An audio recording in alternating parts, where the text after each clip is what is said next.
alcohol အကြောင်းလေးကိုပြောရအောင် alcohol မှာဆိုရင်သူကအရင်ကလိုမျိုးပေါ့နော်တည်တဲ့ဒီ alkane တို့ alkene တို့လိုမျိုးသူက hydrocarbon မဟုတ်ဘာလို့ hydrocarbon မဟုတ်တာလဲဆိုရင်ကြတော့သူက hydrocarbon ဆိုတာကကြတော့သူက carbon နဲ့ hydrogen only ပဲပါတဲ့ဟာကို hydrocarbon လို့ခေါ်တယ်ဒါပေမဲ့ဒီ alcohol မှာဆိုရင်တော့သူက oxygen မှာပါလာတဲ့အတွက်ကြောင့်မလို့သူကတော့ hydrocarbon မဟုတ်တဲ့ OH ပေါ့နော်ဒီ homologous series လို့ခေါ်လို့ရတယ်ပေါ့နော်အဲ့တော့ alcohol ရဲ့အရင်ဆုံး general formula တော့သူက CnH2n+2 ဖြစ်တယ်ဒါကိုအလွဲမဲ့နီလီယာခုကကိုယ်ဘာသာကိုထွန်ထားတဲ့ဟာလေးကဘယ်လိုလဲဆိုတော့ပေါ့နော်ဒီ alkane ရဲ့ general formula ကတိထားတယ်လို့ပဲ CnH2n+2 ပေါ့နော်အဲ့ဒါဟိုမှာ O လေးပေါင်းလိုက်မယ်ဆိုရင် alcohol ဖြစ်ပြီဆိုပြီးတော့မှတ်ထားတာပေါ့နော်အဲ့တော့ဒီ CnH2n+2O ဆိုတာကဒီ alcohol ရဲ့ general formula ပေါ့နော်တချို့ကတော့ဒီလိုမျိုးမှတ်လေးရှိတယ် CnH2n+1OH ဆိုပြီးတော့လည်းမှတ်လေးရှိတယ်ဒါပေမဲ့ဇန်နီကတော့ဒီဟာလေးကပို့ပြီးတော့မှတ်ရလွယ်တယ်ထင်လို့ဒါလေးကိုပဲရေးထားရပေါ့နော်အဲ့တော့ကြတော့ဒီမှာဆိုရင်သူကဒီ alcohol ဆိုရင်နောက်မှာသူက ON လေးပေါင်းပြီးတော့အတန်ထွက်လေးရှိရပေါ့နော်အဲ့တော့ methanol ethanol propanol butanol ဆိုပြီးတော့ methanol မှာဆိုရင် CH4O ethanol ဆိုရင် C2H6O propanol ဆိုရင် C3H8O butanol ဆိုရင် C4HNO ကိုကအဲ့လိုမျိုးဒီ propanol 1O ဆိုပြီးတော့မရေးပဲနဲ့ဒီတိုင်းယူယူပဲ propanol လို့ရေးတယ်ဆိုရင်လည်း pass paper မှာသူက accept လုပ်တယ်ပေါ့နော်ပို့ပြီးတေချာရှင်းနေဆိုရင်တော့ဒီလိုမျိုးလေးရေးရတယ်အဲ့တော့ဒီမှာဘာလို့1လို့ရေးရလဲဆိုရင်တော့သူကဒီသူတို့ချိတ်ထားတဲ့ဘက်ကညာဘက်ကနေစပြီးချိတ်ထားတယ်အဲ့တော့ဒီဘက်ကနေစရေးမယ်ဆိုရင်ဒါ1 2 3ဖြစ်တဲ့နေရာမှာ1မှချိန်ထားရတဲ့အတွက်ကြောင့်မလို့1လို့ခေါ်တယ်ဒီမှာလဲထုံးစံတိုင်းပဲ1ပေါ့နော်အကယ်၍သူကတော့ဒီဘက်မှာ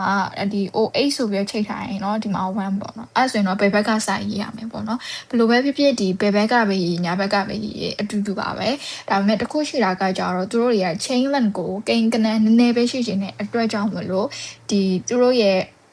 နေတဲ့ဘက်ကနေပြီးတော့စရေးလေးရှိရပေါ့နော်အဲ့လိုမျိုးတစ်ချက်ရှိရယ်ပြီးတော့ကျတော့ alcohol ကိုဘယ်မှာအသုံးပြုလဲဆိုရင်တော့သူက fuel နဲ့ perfume ဆိုပြီးတော့ရေးထားရပေါ့နော် textbook ထဲမှာတော့ဒါပေမဲ့ဒီ general knowledge အရာပေါ့နော် bonus အနေနဲ့တော့ main class ဆိုတော့သိပါတယ် cosmetic ပေါ့နော်အဲ့ထိုနာတို့ lotion တို့ foundation တို့မှာသုံးနေပေါ့နော်အဲ့တော့ alcohol free သုံးလို့ရတဲ့skin care တွေတို့ပါတော့အဲ့လိုမျိုးတွေကြားဖို့ကြာမှာပါပြီးတော့နောက်တစ်ခုကတော့ဒီရက်ပြန်တို့ပါတော့ဒီမှာလေ alcohol သုံးကြရပေါ့နော်အဲ့တော့ဒီ alcohol မှာသူက ethanol ကိုနိုင်ငံနေပေါ့နော်နိုင်ငံအလိုက်သူတို့ထုတ်ပုံထုတ်နေနှစ်နည်းရှိရပေါ့နော်အဲ့ဒါတော့ဘာလဲဆိုတော့ဒီ fermentation နဲ့ hydration of ethane ဆိုတော့ပြီးတော့အော် fermentation ရောအရင်ဆိုဒီကြတော့ကြည့်မယ်ဆိုရင် fermentation ကဒီ sugar beet တို့ sugar cane တို့ corn တို့ statuary materials တို့နဲ့သူကအသုံးပြုရပေါ့နော်အဲ့ဒါတွေအဲ့ပစ္စည်းတွေကတကယ်တော့ renewable resource ဖြစ်တယ်ကွယ် renewable resource ဆိုတာကဘယ်လိုလဲဆိုတော့ the material that does not run out ပေါ့နော်လုံးဝဒီအရာကဘာကြီးကနေပြောလုံးဝပျောက်ကွယ်သွားမယ့်အရာမဟုတ်ဘူးအဲ့တော့ကြတော့the material that does not run out ဆိုတော့ဒါက fermentation လုပ်ရတဲ့ဟာရဲ့ advantages တစ်ချက်ဖြစ်တယ်ပေါ့နော်ဒါပေမဲ့သူကကျတော့ batch process ဖြစ်တယ် batch process ဖြစ်တယ်ဆိုတာကျတော့ဒီ ration vessel ထဲမှာအကုန်လုံး mix လုပ်လိုက်တယ် mix လုပ်ပြီးရင်သူက several days ပေါ့နော်အရက်တော်ကြာထားတယ်ပြီးတော့အဲ့ဟာနေပြီးပြန်ပြီးတော့ remove လုပ်တယ်ပြီးတော့ထပ်ပြီးတော့ new ration set up လုပ်တယ်အဲ့တော့သူကတိတ်ပြီးတော့ inefficient ဖြစ်သွားတယ်ပေါ့နော်အဲ့လိုတစ်စက်နဲ့လည်းတန်းမရတဲ့အတွက်ကြောင့်မလို့အဲ့တော့ပြီးတော့လည်း duration လောက်တာကလည်းတစ်စက်ပြီးတစ်စက်လောက်နေရတဲ့အတွက်ကြောင့်မလို့ slow ration ဖြစ်တယ်ပြီးတော့နောက်တစ်ခုကကျတော့သူက impure ethanol ပေါ့နော်လုံးဝတိတ်ပြီးတော့မစစ်တဲ့ ethanol ထွက်တယ်ပေါ့နော်အဲ့လိုမျိုးရှိတယ်အကယ်၍လုံးဝစစ်လို့ခြင်းလဲဆိုရင်တော့နောက်ထပ်ပြီးတော့ဒီ further processing တွေထပ်လုပ်ရပေါ့နော်ပြောမှမစင်တော့အချိန်နဲ့ကုန်တယ်ပြီးတော့ငွေလည်းပုတ်ကုန်တယ်လို့ပြောလို့ရတယ်ပေါ့နော်ဒါကတော့သူရဲ့ဒီ၃ချက်ကတော့သူရဲ့ disadvantages တွေပေါ့ဒါပေမဲ့နောက်တစ်ခုရှိရဲ့ advantages တွေကကျတော့တော့ပါလဲဆိုတော့ဒီ temperature နဲ့ atmospheric pressure ကိုတော့တိတ်မသုံးဘူးเนาะဒီ low temperature နဲ့ low atmospheric pressure ဖြစ်တဲ့အတွက်ကြောင့်သူတို့ရဲ့ဒီ energy costs တွေကless ဖြစ်တယ်ပေါ့เนาะအဲ့တော့ဒါကသူ့ရဲ့ advantages တစ်ချက်ဖြစ်တယ်အဲ့တော့ဒီ hydration of ethane ကိုတော့ကြည့်အောင် hydration of ethane ကတော့ဒီ sea တွေပေါ်များတဲ့နိုင်ငံတွေပေါ့နော် Dubai တို့ဘာလို့ဒီမှာသူတို့ကဒီလိုမျိုးနည်းနဲ့ခွဲထုတ်ကြရပေါ့အဲ့တော့ hydration of ethane ကခုနပြောသလိုပဲ sea တွေပေါ့နော် wine တို့ဘာလို့စံနေယူရတဲ့အတွက်ကြောင့်မလို့ဒီ non renewable resources ဖြစ်တယ်ပေါ့နော်သူကတော့တစ်ချိန်ကြာရင်တော့ run out ဖြစ်သွားမယ်အရာပေါ့နော်ပြန်မရနိုင်တော့မယ်အရာတစ်ခုပေါ့အဲဒါတော့သူရဲ့ disadvantages တစ်ချက်ပေါ့လေဒါပေမဲ့သူကကြတော့ဒီ continuous flow process ဖြစ်တယ်ပေါ့နော်အဲ့ဒါဘာပြောရလဲဆိုတော့ဒီ catalyst ထဲမှာဒီ reaction လောက်လိုက်တာနဲ့တန်းပြီးတော့မျိုး ethanol တန်ရမယ်အရာမျိုးပေါ့နော်ပြီးပို့ပြီးတော့လည်း more efficient ဖြစ်တယ်ပြီးတော့ reaction ကလည်းတစ်စစ်မဲ့လုပ်ရတဲ့အတွက်ကြောင့်မလို့ quick process ဖြစ်တယ်ပြီးတော့ more efficient ဖြစ်တာနဲ့အများသူကဒီ pure ethanol ပို့ပြီးထုတ်တယ်ပေါ့နော်ဒါကတော့ဒီသုံးချက်ကတော့သူရဲ့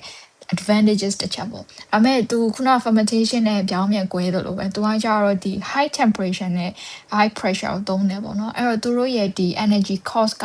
ဒီဟာနဲ့ရှင်မယ်ဆိုရင်တော့သူကပို့ပြီးတော့ညားရပေါ့နော်အဲ့ဒါမျိုးတစ်ချက်ရှိရပေါ့အဲ့ဒါဆိုရင်တော့ကိုကအဲ့လိုမျိုးနှစ်ခုစလုံးကိုမမှတ်နိုင်ဘူးဆိုရင်တော့တစ်ဖက်တည်းကိုပဲမှတ်ထားfermentation ကိုပဲမှတ်ထားပြီးတော့သူ့ရဲ့မတူတဲ့အရာတွေကိုဒီ hydration of ethane ဘက်မှာရေးလို့ရတယ်ပေါ့နော်ဒါမျိုးဒီ past paper တွေမှာဘယ်လိုမေးလေးရှိလဲဆိုရင်တော့ဒီ2021 June paper 2ကိုနမူနာပြမယ်ပေါ့နော်သူကကြတော့ဒီ table မှာ information ပေးထားတယ်ပြီးတော့ကြတော့အဲ့ table ကိုကြည့်ပြီးတော့သူ advantages နဲ့ disadvantages ကိုသူရေးခိုင်းတယ်ပေါ့နော်သူပြောတဲ့ဒီမှာ two method ဆိုတဲ့အတွက်ကြောင့်မလို့နှစ်ဖက်စလုံးကနေပြီးတော့ရေးပြီးမှ6မှတ်လောက်အပြည့်ရမယ်ပေါ့နော်ဒီတစ်ဖက်တည်းကပဲစောင်းပြီးရေးသွားရင်တော့အမှတ်ရနိုင်ခြင်းနည်းတယ်ပေါ့နော်ပို့ပြီး sure ဖြစ်အောင်လို့ကနှစ်ဖက်စလုံးကနေပို့ပြီးတော့ရေးရပိုကောင်းတယ်အဲ့တော့တခါတလေကျရင်တော့ဒီစရာကြီးထဲမှာသူက collect ဖြည့်တွေပေါ့နော်အဲ့လို collect တွေနဲ့ mail လေးရှိရပေါ့နော်အဲ့တော့ဒါကြီးကတော့အလွတ်ချက်ကိုချက်ထားတင်ပါတယ်ပြီးတော့အမက်ကလည်းရတာတန်တယ်လို့ပြောရမယ်ပေါ့နော်ဒီတပုတ်ထင်းတဲ့ဒီအောင်အဲ့တော့ဒီဘက်မှာခုနကပြောသလိုပေါ့နော် ethane ဘက်မှာပေါ့နော် hydration of ethane မှာဆိုရင် crude wine ကိုသုံးတယ် crude wine ကသူကnon renewable resources ဖြစ်တဲ့အတွက်ကြောင့်မလို့သူက cannot be replaced ဆိုတာတစ်ချက်ရေးလို့ရတယ်ပြီးတော့သူက first process ဖြစ်တယ်အဲ့တော့လွယ်ကူရပေါ့နော် pure ethanol ထုတ်တယ်ဆိုတာလည်းရတယ်ပြီးတော့ကြတော့နောက်တစ်ခုကတော့ဒီမှာအဲ့ဒါရေးပြီးသွားရင်တော့ဒီဘက်မှာပေါ့နော်ပြန်ပြီးရေးလို့ရတယ်ဒါတော့သူ advantages ဒါ disadvantages ဆိုပြောလို့ရှိပေါ့အဲ့တော့ဒီဘက်မှာဆိုရင် sugar cane ကိုသုံးတာက renewable resource ဖြစ်တာအဲ့လိုမျိုးသုံးလို့ရတယ်ဒါပေမဲ့ slow process impure ဖြစ်တယ်ဒီဘက်မှာဆိုရင်တော့30 degree Celsius ဆိုတာကြတော့ low pressure ဖြစ်တယ်အဲ့တော့သူရဲ့ဒီ energy cost က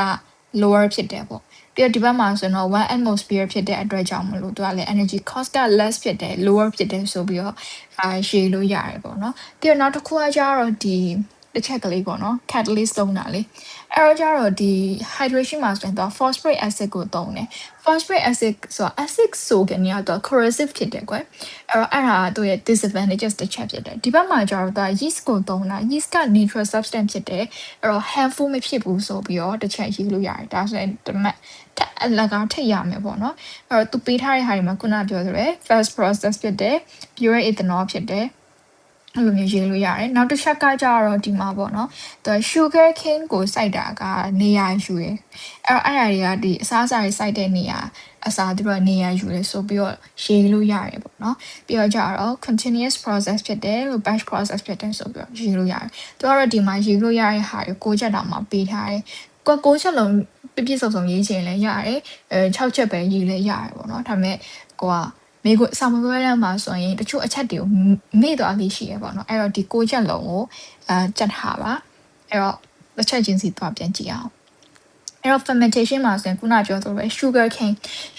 ကနေရတဲ့ glucose ကိုသူတို့တွေကအသုံးပြုကြတယ်အဲ့မှာ glucose ကနေပြီးတော့ ethanol နဲ့ carbon dioxide နဲ့ထွက်တယ်ပေါ့နော်ဒီမှာဒီ equation ကိုလည်းမေးလေးရှိတယ်အဲ့တော့ Sunny ကဘယ်လိုမျိုးမှတ်လေးရှိတယ်ပေါ့နော်အဲ့လိုဆိုရင်တော့ဒီ glucose ကို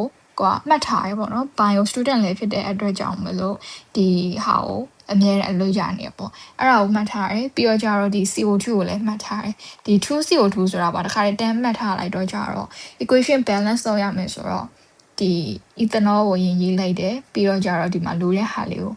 balance လုပ်ပြီးတော့ဖြည့်လိုက်တယ်ပေါ့နော်ဒါကတော့ကိုကြိုက်တယ်လို့မှတ်လို့ရတယ်ဒီတစ်ခုလုံးကိုလည်းအလွတ်ကျန်လဲရတယ်ခုနလိုဖြတ်ထိုးနည်းနဲ့လုပ်လဲရတယ်ပေါ့နော်အဲ့တော့သူမှာဆိုရင် temperature 30 degree Celsius ပြီးတော့1 ATP ပေါ့နော် ATP ဆိုတော့ atmospheric pressure ကိုပြောတာဖြစ်တယ်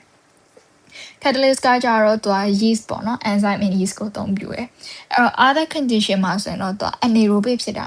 anaerobic ကဖြစ်ကုန်ဖြစ်ရမယ်ပေါ့နော်ဘာလို့လဲဆိုတော့အကယ်၍ oxygen သာရှိနေမယ်ဆိုရင်ဒီ ethanol က oxidize ဖြစ်ပြီးတော့ဒီ ethanolic acid ပေါ့နော်အဲ့ဒါကြီးထွက်သွားနိုင်တယ်အဲ့ဒီအတွက်ကြောင့်မလို့သူတို့တွေကဒီ anaerobic ဖြစ်ကုန်ဖြစ်ရမယ်ပေါ့နော်ဒါကတော့သူတို့ရဲ့ဒီ ethanolic acid ကstructure formula ပေါ့နော်ဒီဟာတော့ဒီ carboxylic acid ဘက်မှာတော့သင်ရမှာပါအဲ့တော့ဒီမှာ hydration မှာဆိုရင်တော့သူကခုနပြောတဲ့ crude wine ဆိုတော့ဒီ ethane နဲ့ steam ကနေပြီးတော့သူကသုံးတယ်ပေါ့နော်ပြီးတော့ temperature က300 degree Celsius 60 to 70 atmosphere ဖြစ်တယ်ပြီးတော့ phosphoric acid H3PO4 သုံးတယ်ပေါ့နော်အဲ့ပိုပြသေးချအောင်လို့ကဒီလိုမျိုး phosphoric acid လို့ရေးထားပေါ့နော်တခါတလေဒီဘက်ကဟောက်တိတ်တော့ပေးလေးမရှိဘူးပေါ့နော်အဲ့တော့ပိုပြသေးချအောင်လို့မေးတယ်ဆိုရင်တော့ဒီဟာလေးကိုရေးထားပေါ့နော်